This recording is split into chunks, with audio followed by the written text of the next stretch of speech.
Estamos de volta com o programa Diálogo Plural, que debate hoje com José Rebouças e a professora doutora Márcia Gugel sobre o Plano Nacional de Educação. Temos aqui algumas perguntas dos nossos telespectadores, enviadas pelo Twitter e pelo nosso Facebook.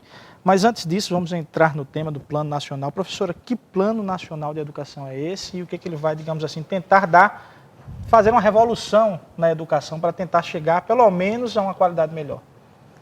O Plano Nacional da Educação é um documento que orienta a educação nacional e que estabelece metas, são 20 metas, né, estabelecidas para justamente retomar e orientar a educação, metas que vão desde a universalização do ensino, a erradicação do analfabetismo, o acesso à educação básica, a garantia da melhoria da qualidade, a modificação nos currículos,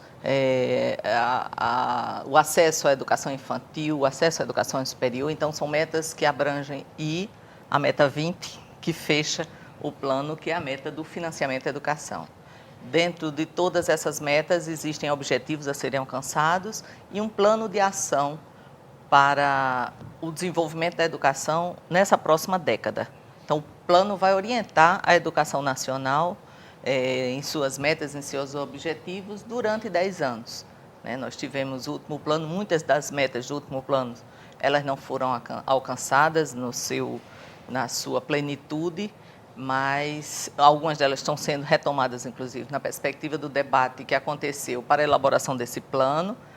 Foi um processo de elaboração que se desenvolveu a partir das conferências municipais, estaduais e a Conferência Nacional da Educação, a CONAE, que possibilitou a ampla participação de educadores, dos sindicatos, das organizações, da sociedade civil, das representações de pais, dos alunos, e das entidades representativas na elaboração e na discussão nacional sobre essas metas. Existe um documento da CONAE. Nem todas as propostas que foram construídas na CONAE foram contempladas no Plano Nacional e existem questões, inclusive, são mais amplas, e que extrapolam, inclusive, o próprio plano, que os próprios educadores continuarão perseguindo e discutindo e lutando pela conquista dessas propostas que não foram inseridas no Plano Nacional. Então, o plano tem a perspectiva justamente de orientar e de organizar a própria proposta, o Sistema Nacional da Educação. A grande proposta é construir um sistema articulado de educação que integre as ações entre os entes federados, a União, os estados e os municípios, e que a gente tenha a possibilidade de ter uma participação mais ampla da própria sociedade na execução desse plano. José Rebouças, o plano PNE, que foi aprovado até recentemente na Câmara dos Deputados, passaram agora pelo Senado, na visão do sindicato, foi um projeto, um plano aprovado com os pés no chão, que dá a possibilidade de ser executado? Nós entendemos que não. Mesmo que o país atinja o 6º lugar no ranking da economia mundial, o Brasil como o principal país do Mercosul, mesmo assim, com a luta dos trabalhadores técnico-administrativos das universidades, professores e servidores técnicos dos institutos federais de educação, ciências e tecnologias, os IFES, os professores, funcionários que trabalham na rede do ensino básico, mesmo com essas propostas, essa avalanche de sugestões, os documentos que receberam muitas contribuições, não avança. O que foi aprovado agora no último dia 26, próximo passado, é apenas uma intenção de chegar até o ano 2023 para atingir os 10% lá. Na mesma votação, se coloca despesas como capacitação, despesa com aposentadoria de trabalhadores na área da educação, dentro para serem gastos com esses recursos dos 10% do PIB. Isso, é bom salientar para o nosso telespectador que começaria com 7% do investimento, não é isso? E chegaria até 2023 com 10% do investimento do PIB para a educação. Isso, com 5% do PIB, que é o atual índice, nós assistimos uma educação que falta praticamente tudo. Somente em 2017 chegando a 7%, para em 2023 atingir a possibilidade de atingir os 10% do PIB, nós vamos ver que a sociedade brasileira, os trabalhadores, os estudantes, professores, ainda vão passar um tempão para reverter esse quadro de caos que vive a educação brasileira. Nós precisamos do 10% já. E o Congresso Nacional não está muito disposto, né, porque tem outros interesses corporativos. Mas nós vamos continuar lutando para que isso aconteça. Professora, tem uma pergunta aqui também que é professora, Ana Paula, que ela fala na questão dos municípios. Há essa questão do financiamento, hoje 5%, 7%, 10%. Mas o município que não teria os recursos para cumprir essas metas, como é que ficaria isso? Haveria digamos assim, a universidade teria que ter um envolvimento maior das instituições constituídas para ajudar esses municípios a elaborar os seus projetos para chegar ao Projeto Nacional da Educação? Sim, com certeza. Não só a universidade, mas nós temos para a implementação dos planos e elaboração dos planos municipais e estaduais, a própria organização dos fóruns. Né? Os fóruns municipais e estaduais de educação, eles devem não só acompanhar todo o processo de tramitação, organizar as conferências municipais, estaduais. Nós estamos aí, inclusive, com uma agenda estabelecida pelo Fórum Nacional de Educação para a realização da conferência da CONAI 2014. Né? Essa conferência será antecedida pelas conferências municipais e pelas conferências estaduais, que os municípios estarão se organizando para a elaboração dos seus planos e acompanhamento desses planos. Em relação aos recursos, existe uma discussão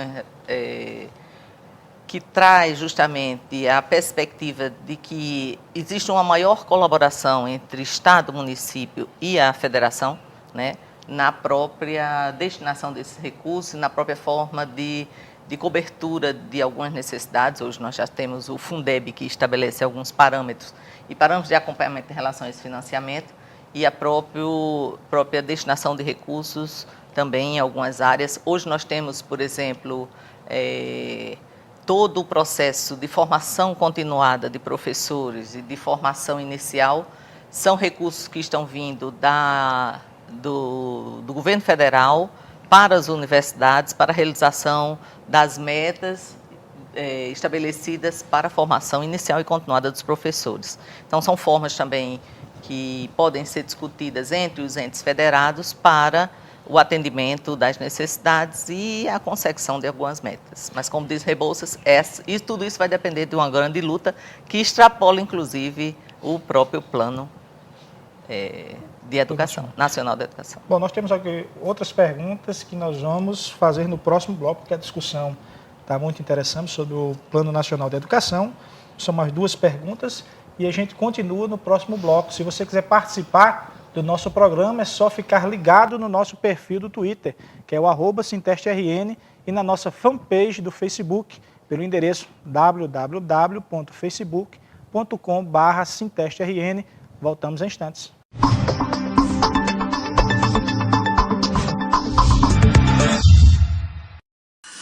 O Sindicato Estadual dos Trabalhadores em Educação do Ensino Superior do Rio Grande do Norte inicia sua história há 21 anos. No dia 12 de abril de 1991.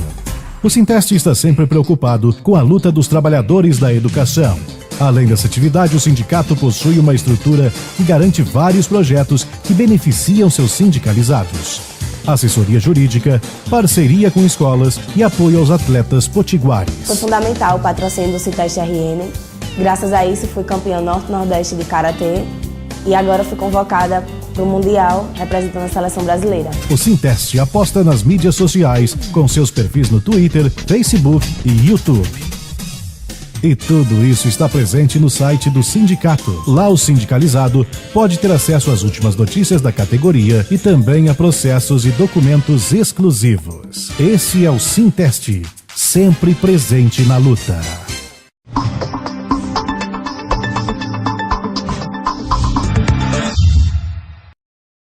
O Diálogo Plural está de volta, debatendo hoje com a professora doutora Márcia Gugel e com José Rebouças sobre o Plano Nacional de Educação. Bom, vamos ter aqui outras duas perguntas da Lívia Cavalcante, que é jornalista. Ela pergunta qual a importância dada à educação básica no PNE. A educação básica ela está contemplada em diversas metas do PNE. Algumas são mais específicas para a educação superior, mas direto ou indiretamente nós temos a educação básica presente em diversas metas em relação à questão da universalização do ensino, ao acesso, ao atendimento das pessoas com necessidades educativas especiais, ao próprio financiamento, entre outras metas que são estabelecidas que vão refletir diretamente na educação básica. E tem uma meta extremamente importante, ela não é exclusiva, mas ela é extremamente importante, que é a meta da política de valorização do pessoal do magistério, né? Aliada à melhoria das condições de funcionamento e de organização do próprio sistema de ensino. Quando a gente fala da política de valorização, a gente compreende que ela não está relacionada apenas à melhoria de salário. A melhoria de salário é fundamental. Os professores da educação básica têm hoje salários indignos, né, salários muito baixos, um piso salarial que estabelece um piso e que praticamente ele é o teto, porque todo mundo paga somente aquele salário, né? Paga até aquilo, o máximo, ou seja, a noção de piso, né, daqui a pouco fica um pouco complicado. Sótão, Pois é, então nós temos aí a questão salarial, mas temos também a questão dos planos de carreira, da política de formação, da melhoria das condições de trabalho nas escolas, da questão da segurança, da questão da estrutura, das condições pedagógicas didáticas para o professor. Então, todo esse conjunto de elementos, ele deve estar sendo contemplado para assegurar as condições necessárias, essenciais para o desenvolvimento da ação docente, para o desenvolvimento do trabalho do professor e para a garantia das aprendizagens dos alunos, que é o fundamental, que é o principal objetivo do nosso trabalho. Todo educador tem como meta central que o seu aluno aprenda.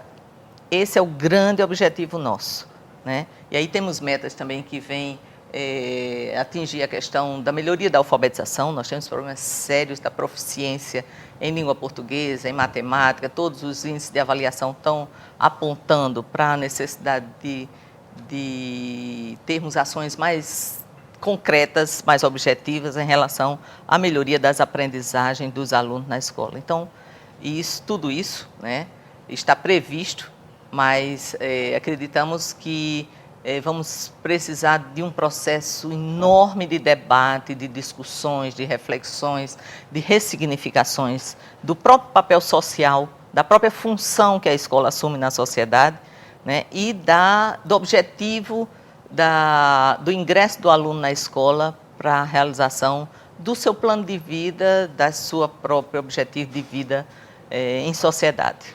Rebouças, tem o José Silva, que é funcionário público, ele pergunta como é que a sociedade civil deve atuar frente à discussão do plano. Atuando na fiscalização, na pressão parlamentar. Foi feito agora, essa semana, no Congresso Nacional, onde os deputados votaram sob uma pressão das categorias desses profissionais na educação. Enfim, somente a sociedade civil organizada poderá fazer valer os seus interesses, as defesas que estão lá contidas nas metas do plano, e como também os trabalhadores organizados nas suas confederações. Por exemplo, a CNTE, que é a Confederação Nacional dos Trabalhadores em Educação, a própria Federação dos Técnicos e Professores das Universidades. Essas entidades, elas têm um papel fundamental na pressão, não só parlamentar, mas na fiscalização desse trabalho, para que ele avance, né? Nós temos pressa, a educação tem pressa. Professora, eu no bloco anterior fiz a pergunta ao Rebouças sobre se o Plano Nacional da Educação foi feito com o pé no chão. A senhora acha que realmente foi feito com o pé no chão, para que se realmente tudo aquilo que foi colocado tenha pelo menos uma perspectiva de realização? Olha, eu acredito muito nas utopias. Sabe? Eu acho que a gente tem que ter um pé no chão e a cabeça no ar. Nós temos que ter o pé no chão na perspectiva de estabelecermos metas que elas tragam elementos do diagnóstico que a gente está tem em mãos para a definição dessa meta. Mas nós não podemos ficar, porque a gente discute muito a questão dos 10% da educação e com essa política nós estamos, talvez, pagando uma dívida, como o próprio Rebouças colocou, uma dívida histórica que nós temos com a sociedade em relação à própria desigualdade de acesso à população. Hoje nós temos, o Brasil é um dos países que tem um dos índices mais baixos de escolarização da sua população. Nós temos uma média da população, ela frequenta a escola em média 7 anos, certo? Assim, numa média nacional. E aí nós consideramos que temos uma grande dívida com essa sociedade em relação à melhoria da educação. E eu acho que pagar essa dívida é uma grande utopia, né? Mas pagar a dívida na perspectiva de ter esse diagnóstico que é fruto justamente dessa análise, dos dados que estão colocados hoje em relação à educação, sem perder de vista a possibilidade que se coloca de que a gente tenha uma educação que contribua, ela não vai transformar, mas contribua para uma sociedade mais digna, uma sociedade mais justa, uma sociedade em que essas desigualdades, elas não sejam o parâmetro central para a definição das políticas e para o atendimento das necessidades dessa população. Rebouças, desculpe, professora, mas até para a senhora também.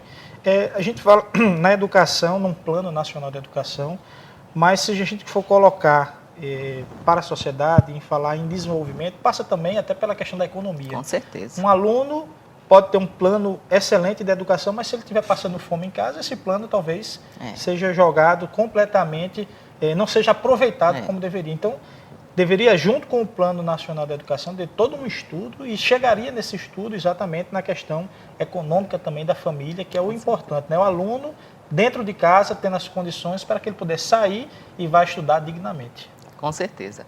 Nós temos aí, toda a discussão hoje está colocada em relação ao ensino médio, ela traz a discussão em relação à profissionalização, né? A articular a formação do aluno na escola a uma formação para o trabalho também. Então, essa é uma discussão extremamente importante e atual, que ela não pode ser desconsiderada nesse processo.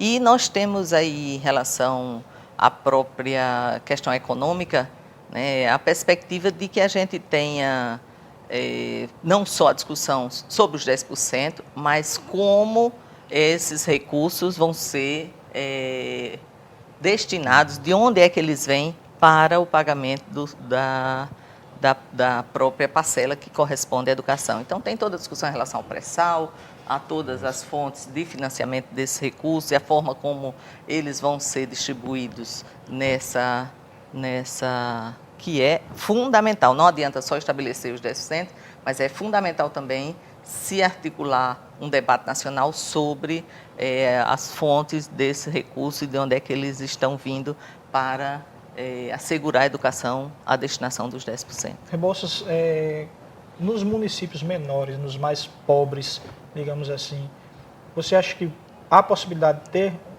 o programa, e a professora também poderia responder, ser aplicado também, chegar efetivamente nesse programa, naqueles municípios onde a necessidade de educação, de economia, de saúde é bem maior? Sim, desde que haja um projeto de gestão voltado aos interesses da população, no tocante não só à educação, mas à saúde. A gente, passando aí pelo interior, a gente vê obras faraônicas, elefantes brancos, e não vê uma escola bem equipada, não vê professores satisfeitos, bem pagos, até porque tudo isso passa pela satisfação profissional. Um professor ganha, em média, aqui no Rio Grande do Norte, R$800 mil, com licenciatura plena, né? Com a formação universitária, com um plano de cargo que não incentiva, onde o professor licenciado com pós-graduação, lato sensu, especialização, ele acrescenta às vezes R$60 a mais no seu salário, com uma pós-graduação estrito sensu, com mestrado, doutorado, isso é acrescido de mais R$100 ou R$200, e por esses valores a gente vê que não há estímulo. E são profissionais que têm uma carga horária dobrada, né? Trabalha de manhã numa escola, à tarde em outra escola e à noite complementa o salário em outra. Ou seja, não tem um tempo nem de planejar. Então, tudo isso são elementos que fazem com que a educação caia. E os municípios, eles têm sim as condições de pagar o piso que a CNTE está reivindicando, que é de R$ 1.937. Professora, nós estamos encerrando em 30 segundinhos as considerações finais aqui do nosso programa. Eu quero, sim, agradeço a vocês a oportunidade, a possibilidade de nós estarmos nesse debate aqui com Rebouças e colocar da importância de toda essa discussão, mas considerar que nós tivemos uma pequeniníssima vitória e um avanço durante essa semana, mas precisamos continuar mobilizados, organizados, acompanhando o debate e trazendo a população para a discussão com a escola, né, em defesa de uma educação pública, gratuita e de qualidade para toda a população. 30 segundinhos, Rebouças. Agradecer ao Sinteste por debater um tema tão importante. Agradecer a professora Márcia, agradecer a você. Agradecemos a presença da professora doutora Márcia Gugel e do José Rebouças, dirigente do Sinteste. Se você quiser ficar mais informado sobre o diálogo plural, acompanhe as atualizações do nosso Twitter, o @SintesteRN, no nosso site, que é o www.sintesteRN.org.br, ou na nossa página do Facebook, que é o facebook.com/SintesteRN. Até a próxima sábado.